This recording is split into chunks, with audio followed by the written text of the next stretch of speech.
گوروں سے سنا تم نے، گوروں سے کہا تم نے، کچھ ہم سے کہا ہوتا، کچھ ہم سے سنا۔ قاسم اور سلمان کا ذکر ہو رہا ہے، وہ امریکہ گئے تھے۔ امریکہ میں ان کی کن لوگوں سے ملاقاتیں رہیں اور پھر وہ انقلاب کی بساط لپیٹ کے امریکہ سے واپس کیوں آ گئے؟ سب سے پہلی بات تو یہ ثابت ہوگی کہ پاکستان آنے والی بات غلط تھی اور وہ پاکستان نہیں آ رہے۔ تو یہ علی مین صاحب کے جو دو فیسز ہیں، ایک ہے جو عوام کو دکھانے کے لیے اور ایک ہے جو حکام کو دکھانے کے لیے۔ پاک بھارت جنگ ہوئی اور جس طرح چین ہمارے ساتھ چٹان کی طرح کھڑا رہا، وہ بہت بڑا انٹرنیشنل واقعہ ہے اور دو قوموں کے درمیان اتحاد کی، یگانگت کی بہت بڑی مثال ہے۔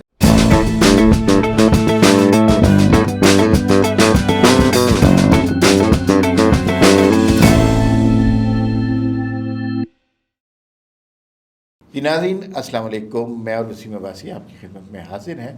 4 اہم موضوعات پر آج گفتگو ہوگی۔ پہلی بات تو یہ ہے کہ آرمی چیف چین کے دورے پہ گئے ہوئے ہیں اور اس دورے کی کیا اہمیت ہے، کیا ثمرات ہیں، کس لوگوں سے ملاقاتیں ہو رہی ہیں، اس پر ہم بات کریں گے۔ دوسری بات یہ ہے کہ انقلاب کے ولی عہد قاسم اور سلمان جو ہیں وہ امریکہ کا دورہ مکمل کر کے فتح امریکہ کا جشن منانے اب پہنچ گئے ہیں یو کے۔ تو ان کا دورہ کیسا رہا اس کے اوپر بھی ہم بات کریں گے۔ سوشل میڈیا کے حوالے سے آج حکومت پاکستان نے کچھ اپنے خیالات کا اظہار کیا، کچھ پالیسی اقدامات کی طرف نشاندہی کی۔ آج 2 وزراء عقیل ملک صاحب نے اور طلال چودھری صاحب نے ایک پریس کانفرنس کی۔ سوشل میڈیا کے ذریعے جو دہشت گردی پھیل رہی ہے اس کے اوپر بڑا کریک ڈاؤن ہونے والا ہے، اس حوالے سے بات کریں گے۔ اور پھر علی امین گنڈا پور کا کل والا بیان، جنہوں نے کہا کہ ہم کوئی آپریشن ادھر صوبے میں نہیں ہونے دیں گے اور یہ آپریشن اپنے گھر میں کریں، یہ ہمارا صوبہ ہے، ہمیں چلانے دیں، اس طرح کی باتیں کی ہیں۔ تو کیا لگ رہا ہے کہ ان کی حکومت جا رہی ہے تب وہ اس طرح کی باتیں کر رہے ہیں؟ اس پہ بھی ہم بات کریں گے۔ سب سے پہلے بہت اہم موضوع ہے آرمی چیف کا دورہ چین۔ جی بالکل، فیلڈ مارشل اور army chief general Asim Munir چین گئے، اور اس سے پہلے جب آپریشن بریان مرسوس ہوا، مارکہ حق ہوا، اس کے بعد ہمارے نائب وزیر اعظم اور وزیر خارجہ جو ہے اسحاق ڈار، وہ گئے تھے چین۔ پاک بھارت جنگ ہوئی اور جس طرح چین ہمارے ساتھ چٹان کی طرح کھڑا رہا، وہ بہت بڑا انٹرنیشنل واقعہ ہے اور دو قوموں کے درمیان اتحاد کی اور یگانگت کی بہت بڑی مثال ہے۔ تو وہ ہمیشہ سے پاکستان کے چین کے ساتھ ایسے تعلقات ہیں، اور اس جنگ میں بھی چائنا نے جس طرح ہماری مدد کی ہر محاذ پر، اس سے لگتا تھا کہ ہمیں شکریہ ادا کرنا چاہیے۔ تو وہ ایک تو وہ ہو گیا۔ دوسری بات یہ ہے کہ یہ چائنا کے جو سی پیک اور دیگر منصوبے ہیں یہ رک نہیں رہے، یہ آگے بڑھ رہے ہیں despite of all the problems, اور وہ بڑھ رہے ہیں اور اب وہ افغانستان تک بھی جا رہے ہیں، بلکہ افغانستان سے آگے تک بھی جا رہے ہیں۔ تو ان علاقوں میں امن اور یہ بڑا ضروری کنسرن ہے۔ تو یقیناً اس حوالے سے بھی کچھ ایشورٹیز دی گئی ہوں گی۔ سی پیک پاکستان کے لیے بھی بہت اہم ہے اور پاکستان کے لیے وہ کسی زمانے میں گیم چینجر منصوبہ بھی کہا جا سکتا تھا۔ ظاہر ہے ترقی کسی بھی قسم کی ہو پاکستان کے لیے، جس سٹیج پہ پاکستان کی اکانومی ہے اس کے ثمرات حاصل ہوں گے۔ تو میرے خیال میں یہ 2 موضوعات اس میں ہوں گے، اور دونوں ہی موضوعات پر سیر حاصل نہ صرف گفتگو ہوئی ہوگی بلکہ اس حوالے سے ملاقاتیں بھی ذکر ہو رہی ہے، نائب صدر سے بھی ملاقات ہوئی ہے۔ تو یہ ایک فروٹفل دورہ ہوگا پاکستان کے لیے۔ لیکن ادھر پاکستان میں، دنیا میں جو ہو رہا ہے، پاکستان میں سوشل میڈیا پہ تو ولی عہد انقلاب جناب قاسم اور سلمان کا ذکر ہو رہا ہے، وہ امریکہ گئے تھے۔ امریکہ میں ان کی کن لوگوں سے ملاقاتیں رہیں، کون سی چیزیں موضوع بحث رہیں، اور پھر وہ انقلاب کی بساط لپیٹ کے امریکہ سے واپس کیوں آ گئے؟ دیکھیں، امریکہ گئے تھے اور اس سے پہلے بڑی بات ہو رہی تھی کہ بس اب جو ہے وہ تحریک کو ایک مومنٹم مہمیز جو چاہیے تھی وہ مل جائے گا۔ قاسم اور سلمان آ گئے، لیکن وہ محمد بن قاسم تو نہیں آئے نا، قاسم اور سلمان تھے، وہ پہلے امریکہ گئے، اور یہ کہا جا رہا تھا کہ امریکہ سے وہ پاکستان آئیں گے، سیدھے پہلے امریکہ جا رہے ہیں پھر پاکستان آئیں گے، قیادت کریں گے تحریک کی۔ ایک تو یہ دورہ ان کا کنکلوڈ ہو گیا، یو کے واپس پہنچ رہے ہیں اور امریکہ سے روانہ ہو چکے ہیں، تو دورے کے بعد وہ پاکستان نہیں آ رہے۔ سب سے پہلی بات تو یہ ثابت ہوگی کہ پاکستان آنے والی بات غلط تھی اور وہ پاکستان نہیں آ رہے۔ دوسرا، وہ امریکہ میں کیا ان کی ملاقاتیں، ایک جو ولسن ہیں ان کے ان سے ملاقات ہوئی. اس سے پہلے رچرڈ گرنیل سے ملاقات ہوئی. یہ جو 2 اہم حکام میں سے 2 لوگ ہیں جن سے ملاقاتیں ہوئی ہیں. لیکن یہ بھی ایسے لوگ ہیں جن سے سب کی ملاقاتیں ہو جاتی ہیں, ٹویٹ بھی کر لیتے ہیں, مطلب سب کی نہیں, اس سے مراد یہ ہے کہ تھوڑی سی ایفرٹ سے بھی ان سے ملاقات ہو جاتی ہے. یہ وہ لوگ نہیں ہیں. مثلا صدر ٹرمپ سے نہیں ملاقات ہوئی, کسی امریکی جو کرنٹ ایڈمنسٹریشن ہے اس کے کسی اعلیٰ حکام سے ملاقات نہیں ہوئی, فارن آفس کے کسی لوگ سے ملاقات نہیں ہوئی. تو دورہ جو ہے وہ اس کا کوئی میرے تو خیال میں بے ثمر ہی رہا. اس سے یہ تو ہوا کہ انہوں نے بات کر لی, 2-3 ڈنرز ہو گئے, اب ہر چیز کی اسکروٹنی بھی ہو رہی ہے, مگر اس سے جو کنکریٹ رزلٹ نکلنے تھے کہ پاکستانی حکومت پہ پریشر پڑے کہ عمران خان صاحب کو ریلیز کیا جائے, وہ والی ایسی کوئی بات نظر نہیں آئی. بلکہ یہ ایک بڑی میں دیکھ رہا تھا کہ کتنے سارے جرنلسٹ جو پرو پی ٹی آئی سمجھے جاتے ہیں وہ بھی اس پہ تنقید کر رہے تھے کہ بہت ماٹھا دورہ رہا, سوائے اس کے کہ یہ تعریف ہو رہی تھی کہ جس طرح قاسم بیٹھتے ہیں یا سلمان بیٹھتے ہیں, جس طریقے سے عمران خان صاحب کی طرح وہ جوتا اوپر کر کے ٹانگ پہ ٹانگ رکھ کے دیکھو باپ اور بیٹا ایک جیسے ہیں, صرف یہ اس دورے سے نکلا ہے. اصل میں نا ہوا یہ, دیکھیے ایک تحریک انصاف کا کارکن بہت ساری وجوہات کی بنا پہ بہت زیادہ ڈپریس ہے پاکستان میں. پہلی بات تو یہ ہے کہ اسے پولیٹیکل ایکٹیویٹی کا موقع نہیں مل رہا. دوسری بات یہ ہے کہ قیادت جیل میں ہے. 9 مئی کو وہ خود پسند نہیں کرتا, وہ خود اس سے پرے ہٹنا چاہتا تھا, لیکن ظاہر ہے اب تحریک انصاف کا بیانیہ اس وقت وہ تھا. اور بہت سے لوگ جیل میں بھی ہیں, مارے بھی کھا رہے ہیں. پھر جو لوگ اب قیادت کر رہے ہیں وہ شاید قائدین ہیں بھی کہ نہیں ہیں, کوئی کہہ رہا ہے یہ ٹاؤٹ لوگ ہیں, کوئی کچھ.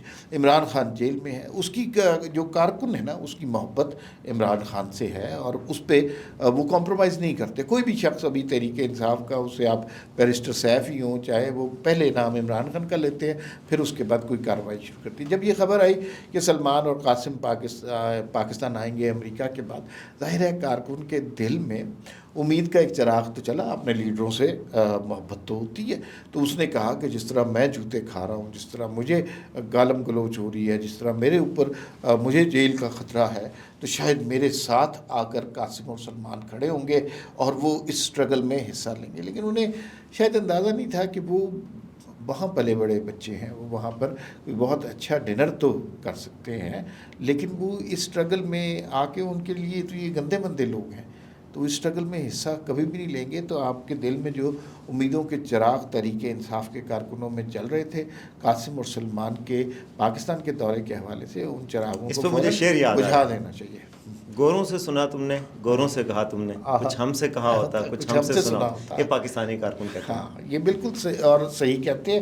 اچھا مجھے تھوڑا سا بتائیں جی, سوشل میڈیا پہ کریک ڈاؤن ہونے لگا ہے, کتنا کریک ڈاؤن کرنا ہے, اب کیا چکر ہے یہ بیرسٹر عقیل اور طلال چودھری صاحب کیا فرما رہے ہیں؟ میرا خیال ہے سب سے پہلے تو کریک ڈاؤن ادھر سے ہی ہونا چاہیے تھا جو آج بات ہو رہی ہے. بالکل پوری دنیا میں اس پہ ہوتا ہے, اور آج جو بیرسٹر عقیل اور سینیٹر وہ طلال چودھری وہ منسٹر بھی ہیں, minister of state for interior بھی ہیں, ان کی پریس کانفرنس تھی اور وہ یہ کہہ رہے تھے کہ گلوریفیکیشن آف ٹیررزم جو ہے وہ اور ملیٹنسی, اس پہ ہم کریک ڈاؤن کریں گے. اور یہ بالکل جائز کریک ڈاؤن ہے اور پوری دنیا میں ہوتا ہے کہ جی آپ اگر دہشت گردوں کی کوئی ایکٹیویٹیز ہیں ان کو دکھا رہے ہیں, ان کے ساتھ سیلفیاں بنا کے آپ پوسٹ کر رہے ہیں, ان کو گلوریفائی کر رہے ہیں, یا وہ پاکستان کی اسٹیٹ پہ حملے کر رہے ہیں, پاکستان کے پاکستان کی افواج پہ حملے کر رہے ہیں, پاکستان کے سیکیورٹی حکام پہ حملے کر رہے ہیں, آپ ان کو دکھائیں, ان کی کارروائی کی وہ پوری فلم جو ہے آپ چلا دیں اپنے سوشل میڈیا اکاؤنٹ پہ, یہ پنیشیبل ہوگا اور یہ اس کی اجازت نہیں دی جائے گی. تو یہ دنیا بھر میں ٹیررزم کی گلوریفیکیشن جو ہوتی ہے یا ٹیررزم کو بڑھا چڑھا کر اس کی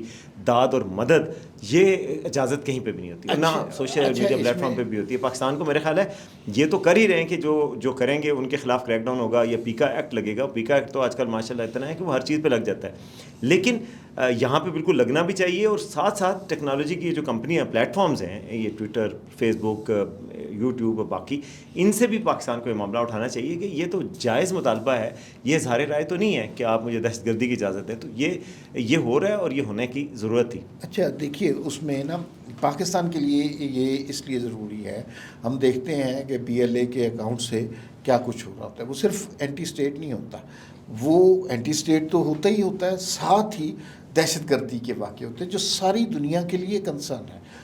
اور بلوچستان میں کچھ ایسے دہشت گرد گروپ ہیں جو اس طرح کی کارروائیاں کرتے ہیں، فخر سے دہشت گردی کی کارروائیوں پر وہ جو ہے ڈونگرے بجا رہے ہوتے ہیں۔ اچھا، یہ سچویشن بہت عرصہ پہلے اس کو کنٹرول کر لینا چاہیے تھا، اس کے بارے میں بڑی کلیئر کٹ واضح پالیسی ہونی چاہیے تھی، لیکن چلو دیر آیا درست آیا، حکومت پاکستان نے فیصلہ کیا ہے کہ اب وہ سوشل میڈیا کے اکاؤنٹ، چاہے وہ فیس بک ہیں، چاہے واٹس ایپ گروپس ہیں، چاہے وہ ٹویٹر ہے، یوٹیوب ہے، انسٹاگرام ہے، اگر وہاں پر دہشت گردی کو پروموٹ کرنے کے لیے، فروغ دینے کے لیے، ترویج دینے کے لیے کوئی بات ہو رہی ہے تو ان اکاؤنٹ پہ کسی قسم کا کوئی کمپرومائز نہیں ہے، فوری طور پر یہ بند کر دینے چاہیے۔ لیکن میں آپ کو بتاؤں کہ یہ سچویشن اتنی سہل نہیں ہے۔ پاکستان میں کچھ چیزیں اوور لیپنگ بھی ہیں اور اس کا جواب میں اور آپ نہیں دے سکتے، اس کا جواب آنے والا وقت دے گا۔ جیسے ہم نے بی ایل اے کا ذکر کیا، بالکل وہ دہشت گرد ہے۔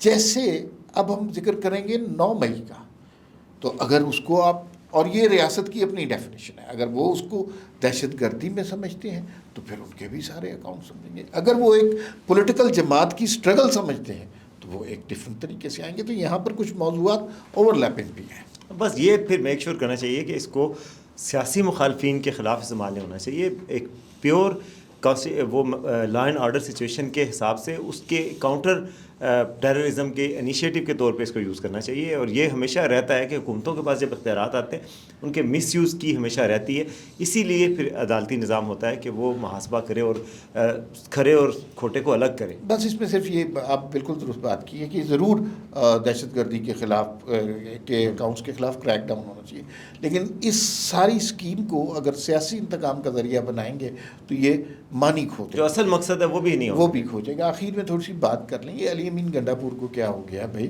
بڑی بڑھ کے مار رہے ہیں، یہ کر دیں گے، وہ کر دیں گے، اور کسی کو آپریشن نہیں کرنے دیں گے، ہمیں اپنا صوبہ چلانے دیں، ہمیں صوبہ چلانا آتا ہے، تو کون روک رہا ہے انہیں صوبہ چلانے سے؟ کیا کر رہے ہیں؟ علی امین گنڈا پور صاحب ہے نا، ان کے جس طرح موڈ سوئنگز ہوتے ہیں اس طرح موڈ سوئنگز آتے ہیں۔ کبھی کبھی یہ کہتے ہیں جی میں ایسی کی تیسی گولی کے بدلے میں گولی چلاؤں گا، میں اب گولی چلے گی، اب سیدھی گولی چلے گی، اب یہ نہیں ہوگا، ریاست کو میں نہیں کرنے دوں گا، میں اینٹ سے اینٹ بجا دوں گا۔ پھر کبھی کہتے ہیں کہ ادھر میں نہیں کرنے دوں گا، پھر جناب جا کے منتیں کرتے ہیں، بہت سویٹ بن جاتے ہیں جب اپنی میٹنگز میں جاتے ہیں۔ باقاعدہ طور پہ یہ ثابت بھی ہو چکا ہے، آپ نے سیلفیاں بھی ان کی دیکھی ہوں گی پرائم منسٹر صاحب کے ساتھ، چیف منسٹروں کے ساتھ، باقیوں کے ساتھ، خوش گپیاں بھی دیکھی ہوں گی اسی گورنر کے ساتھ جس کے خلاف بہت بولتے تھے اور اس کے ساتھ گپ مار رہے ہیں، ہنس رہے ہیں، کھیل رہے ہیں۔ تو یہ علی امین صاحب کے جو دو فیسز ہیں، ایک ہے جو عوام کو دکھانے کے لیے اور ایک ہے جو حکام کو دکھانے کے لیے، تو اس میں یہ بدل جاتے ہیں۔ میں تو ان بیانات کو بہت سیریس نہیں لیتا کہ یہ نہیں ہوگا، یہ آپریشن نہیں ہوگا، یہ نہیں ہوگا، یا شاید ان کو لگ رہا ہے کہ ان کے دن گنے جا چکے ہیں تو یہ واپس جو ہے اپنی کوشش کر رہے ہیں کہ اپنی پارٹی میں کوئی ایکسیپٹنس بڑھائیں، کیونکہ حالیہ دنوں میں یہ تاثر بہت تقویت اس نے پکڑی ہے سینٹ الیکشن کے بعد کہ انہوں نے سینٹ کی ٹکٹیں کمپرومائز کی ہیں، اسٹیبلشمنٹ کے ساتھ ڈیل کی ہے، اور جھولی میں اپنی کم از کم 2 سیٹوں کے حوالے سے کہا جاتا ہے کہ ڈالی ہیں، یا 8 یا 7 سیٹیں تو لے ہی سکتے تھے، انہوں نے 6 سیٹوں پہ کمپرومائز کیا۔ تو اب اس تاثر کو دور کرنے کے لیے نا وہ ایک گنڈا پور گنڈاسا لے کے کھڑے ہو گئے۔ بالکل صحیح ہے، اور میرے خیال میں تحریک انصاف کے دردناک انجام کی دلیل یہ ہے کہ علی امین گنڈا پور ان کی قیادت کر رہے ہیں۔ فی الوقت اتنا ہی، پھر ملاقات ہوگی۔ اللہ حافظ۔